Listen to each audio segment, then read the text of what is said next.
और यह सब अदालती रिफॉर्म्स की बात कुछ हुकूमती इत्तेहाद की जानिब से भी की गई, हुकूमत की तरफ से भी की गई।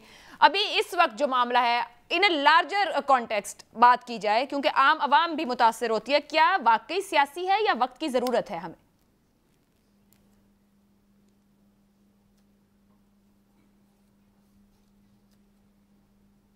देखिए, मैं कंवर दिलशाद साहब से इन्होंने पूरा कंक्लूड कर दिया। पाकिस्तान के तजर्बात एक्सपीरियंस से नहीं सबक ले सकते हम। इराक के सफारत खाने से असला बरामद हुआ था, और वो असला बरामद हुआ था नेशनल अवामी पार्टी के नाम पे। एक लंदन प्लान लेके आए थे वहां से, वहां पर ये तो पैसे हैं ना, $20 लाख। उस असले का रेफरेंस गया था सुप्रीम कोर्ट में।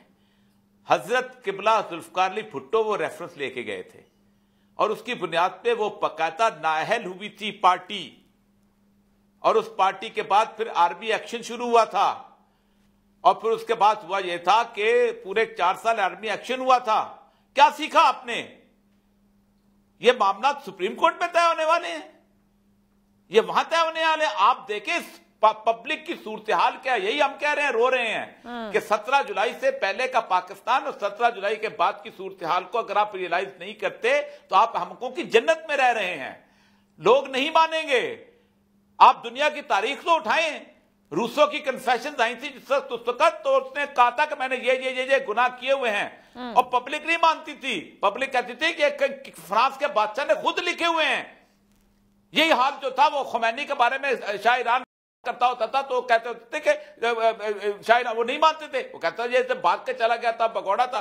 पब्लिक की एक सूरत हाल तो देखें कि पब्लिक किस तरह एब्रप्टली बाहर निकल रही है। मैंने अपनी 77 में देखा था, या उसके बाद अब देख रहा हूं।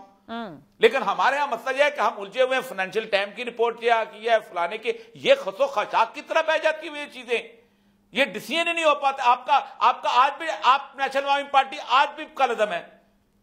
आप वली खान को निकाल कर, बेटे को निकाल के दिखाएं सियासत से। आप अख्तर बेंगल को निकाल के दिखाएं सियासत से। आप खैर बख्तबरी की औलाद को निकाल के दिखाएं, सारे कलदम है। आप कभी तारीख में सीखते ही नहीं है।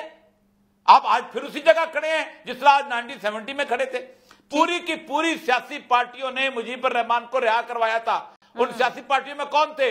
मौलाना मौदूदी थे, मौलाना मुर्सी महमूद थे, उसके बाद नवाबदार नसरुल्लाह थे, उसके बाद ख्वाजा खैरुद्दीन और पता नहीं कौन कौन मुस्लिम लीग के बड़े बड़े लोग थे। कहा था ये गद्दार नहीं है, हम इसको रिहा कराते हैं। गोलमेज कॉन्फ्रेंस में लेके आए थे। हुआ क्या उसके बाद? हुआ ये कि आपने फिर नहीं सीखा। आपने फिर उसको, जब आप हार गए, आपने कहा ये गद्दार का बच्चा है। तो भाई खुदा के लिए इस मुल्क में रहम खाओ, कम से कम कुछ देर के लिए रहम खाओ। ये एस्टेब्लिशमेंट निकलेगी तो फलानी निकलेगी, एस्टेब्लिशमेंट निकल गई, तुम कहां जाओगे? ये मुल्क कहां जाएगा?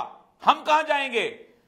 अम्मार साहब तारीख से सीखने को तैयार नहीं, और ये एक फैक्ट है। अगर हम अपनी तारीख पे नजर डालें, क्या हाल पे भी नजर डालें, बिल्कुल माजी करीब के 3-4 महीने और पंजाब में जो हालात बने हैं, अभी काबीना तश्कील तक मामला आ गया, लेकिन एक मामला फिर कोर्ट में चला गया है जो गुज़िश्ता रोज का इलेक्शन रहा।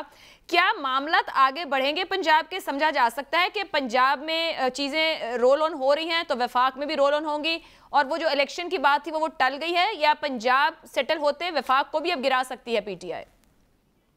देखिए, जो कुछ पंजाब में हुआ वो बड़ा अनप्रेसिडेंटेड है, और उस तरह हमने अलमिया ये है कि हमने वो काम जो पार्लियामान में, जो असम्बलियों में करने थे, उसके लिए दुड़की लगाना शुरू कर दी अदालतों की जानिब। तो डेमोक्रेटिक फोर्सेस ने जो स्पेस जरा सी उनके पास थी वो भी अदलिया के हवाले कर दी। और छोटे छोटे मामलात में, बड़े मामलात में नहीं कि किसने किस वजीर का हलफ लेना है, अदालतों के पास चले जाओ। किसने कौन सा गवर्नर तैनात करना है, अदालतों के पास चले जाओ। कौन वजीर आला होगा, ये सारी चीजें असम्बलियों में डिसाइड होनी चाहिए।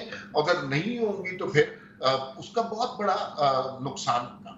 और ये मसला पैदा, अभी आपने उसका जिक्र भी किया, जुडिशल कमीशन के अदालतों के फैसले की वजह से हुआ, जहां पर सारी जमातें, जो जमहूरी कुव्वतें हैं, वो एक तरफ थी और वो कह रही थी कि फुल कोर्ट बना दिया जाए। तो अगर मुल्क की डेमोक्रेटिक फोर्सेस कह रही हैं तो आप भाई बड़ा फुल कोर्ट बना दें, इसमें तो कोई मसला नहीं है। आप बना सकते हैं। एक दिन वो एक फैसला करते हैं कि पार्टी लीडर इंपॉर्टेंट होता है, दूसरे दिन पार्लिमानी लीडर इंपॉर्टेंट होता है, और फिर अब उसके हवाले से, फुल कोर्ट के हवाले से ये जो फैसला हुआ है ना, मैं आपको बताऊं, ये खत्म नहीं होगा। ये गले के इंसाफ के गले की हड्डी बन जाएगा। और जब तक इसमें दुरुस्तगी नहीं, अब वो कह रहे हैं कि हम प्रेसिडेंशियल ऑर्डिनेंस की तरफ जाएंगे कि किसी तरह जो है फुल कोर्ट बनाने का मुतालबा किया जाए। दुनिया में ये होता है कि किसी भी जज की क्रेडिबिलिटी पर अगर किसी को शक आ जाए तो साइल जो है वो दरखास्त कर सकता है कि हमें आपके इंसाफ पर एतबार नहीं है, तो हम किसी और जज की तरफ चलते हैं। और ये कोई अनहोनी बात नहीं होती। यहाँ सिर्फ दरखास्त नहीं की जा रही, जो रिटर्न दरखास्त की गई वो तो अलग है।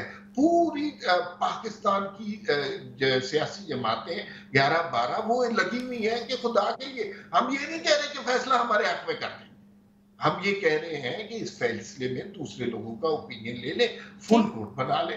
नहीं, वो 3 लोग ही फैसला करेंगे। तो 3 लोगों ने जो फैसला किया तो बुनियादी तौर पर लगता ये है कि उन्हें जमहूरी कुव्वतों ने कबूल नहीं किया। फिर आगे वही मौलाना फजलुर रहमान ने कहा कि एक दिन ये कहते हैं कि जो है फुल कोर्ट इसलिए नहीं बना सकते कि जजेस छुट्टी पे गए हुए हैं, दूसरे दिन जुडिशियल कमीशन का इजलास बुला लेते हैं इसलिए कि जजेस छुट्टी पर गए हुए हैं। तो ये बड़ी अजीब सी रवायत है। इसमें मुतनाज़ा कौन हो रहे हैं? देखिए आयशा, छोटा सा कोई मुकदमा हो और किसी की साइकिल चोरी हो, किसी की दुकान से कोई डाका पड़ जाए, किसी की गाड़ी चोरी हो जाए, इस लेवल के मुकदमात से शुरू करते हैं।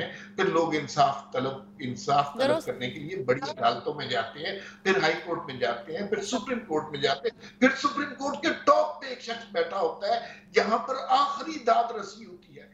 और जो बार एसोसिएशन, लॉ मिनिस्टर, ये सारे लोग जो बात कह रहे हैं वो एक नुक्ते पे मुंतज होती है। ठीक है, कि इजलास नहीं हुआ, मुस्तरद हुआ, आप झूठ बोल रहे हैं। ये इतना बड़ा इल्जाम है और इसका डॉक्यूमेंट्री ऑडियो एविडेंस अवेलेबल है। ठीक है। और क्या साहब, मुख्तसरन इलेक्शन की बात करें, निजाम लपेट दे, इलेक्शन की तरफ कैसे जाएंगे? जो माशी अदम इस्तेहकाम है, क्या हम इलेक्शन की कोई तारीख दे सकते हैं या ली जा सकती है?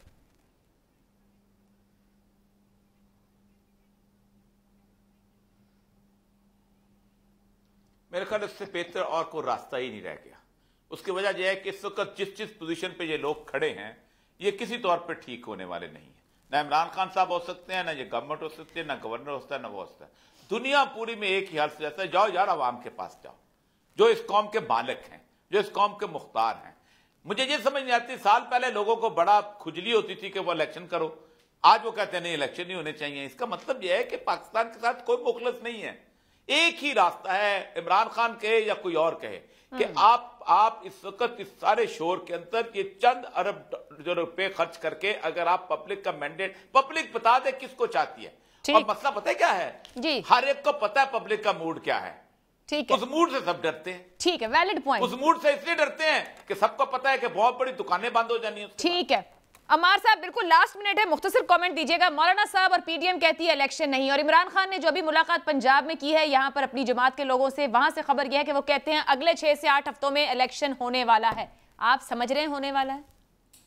देखिए, अगर इमरान खान साहब को इतनी जल्दी है, सबसे पहले उन्हें पंजाब असेंबली और केपी असेंबली डिसॉल्व कर देनी चाहिए ताकि इलेक्शन की राह उस तरफ हो। लेकिन वो सिर्फ वफाकी हुकूमत, क्योंकि वहां पर उनकी हुकूमत नहीं है, इसलिए वो कह रहे हैं। दूसरी बात, मैं तो बिल्कुल आपके नहीं हूँ इलेक्शन करवाने के। ये हुकूमत एक असेंबली में मौजूद है जहाँ गालिब गलोच ब्रिगेड मौजूद नहीं है। अब वहाँ पर कुछ आईनी काम करें, कुछ इलेक्शन कमीशन के हवाले से कुछ इंतखाबी इस्लाहात करें, ईवीएम पे बहस करें, नैब की तरामीम करें और जुडिशरी की अपॉइंटमेंट के हवाले से कुछ तरामीम करें। तो ये आईनी काम करें। और शहबाज शरीफ साहब से मुलाकात हुई तो वो ये कहते हैं कि हमने ये सारे मुश्किल फैसले इसलिए किए कि अगला बजट हम पेश करके लोगों को रिलीफ देंगे। अगर इन्हें सिर्फ जूते खाने के लिए